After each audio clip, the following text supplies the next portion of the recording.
ఛానళ్ళలో తప్పుగా ప్రచారాలు చేయడం, లేదా అబద్ధాలు చెప్పడం వలన, లేదా వారి నాయకుల ద్వారా చెప్పించడం వలన ఉపయోగం ఉండకపోగా మీకు 5 సంవత్సరాల్లో ఎలాంటి తీర్పు మీరు పొందారో ఇప్పుడు అంతకు మించినటువంటి తీర్పు మేము రేపు పొందగలము అనేది మాత్రం చంద్రబాబు గారు కూడా గుర్తుంచుకోవాలి.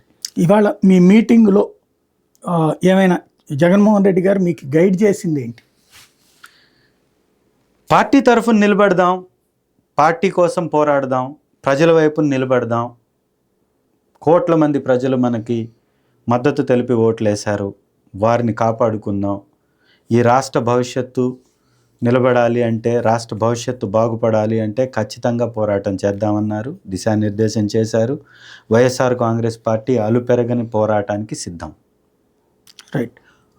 మీరు తీసుకున్నటువంటి సోషల్ ఇంజనీరింగ్ ఏదైతే బీసీ, ఎస్సీ, ఎస్టీ, మైనార్టీ అని, దాంతో ఓసీలు అందరూ పోలరైజ్ అయ్యి మీ పరిస్థితి రెంటికి చెడ్డ రేవడైంది. అంటే మీరు ఆశించిన వాళ్ళు మిమ్మల్ని తిప్పికొట్టారు, అదే సందర్భంలో వాళ్ళందరూ ఒక్కటయ్యారు.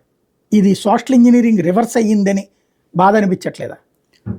సార్, రాజకీయాల్లో గెలుపోవటములు అనేది సహజం, కానీ ఎంత గొప్పగా పరిపాలించామనేది కూడా ఇంపార్టెంట్. ఇవాళ ఏ పేదవాడి గుండెని తట్టినా కానీ వైఎస్ జగన్మోహన్ రెడ్డి గారి పేరు చెప్తారు.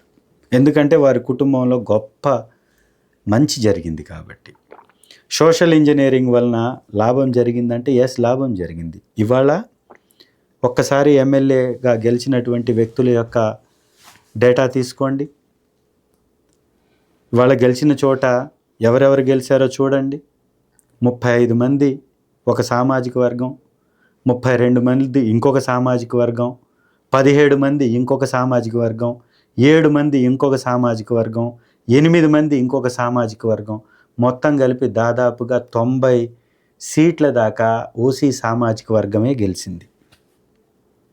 ఈ రాష్ట్రంలో ఉన్నటువంటి ఎస్సీలు ఎంతమంది, ఎస్టీలు ఎంతమంది, బీసీలు ఎంతమంది?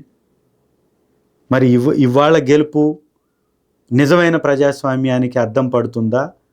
మా ప్రభుత్వంలో మేము ఇచ్చిన విధంగా ఓసీగా గెలిచినటువంటి చోట్ల కూడా బీసీలకి, ఎస్సీలకి అవకాశం ఇచ్చినటువంటి మా ప్రభుత్వం, మా పార్టీలో ప్రజాస్వామ్యం బతుకుతుందా? ఒకసారి ఆలోచించండి.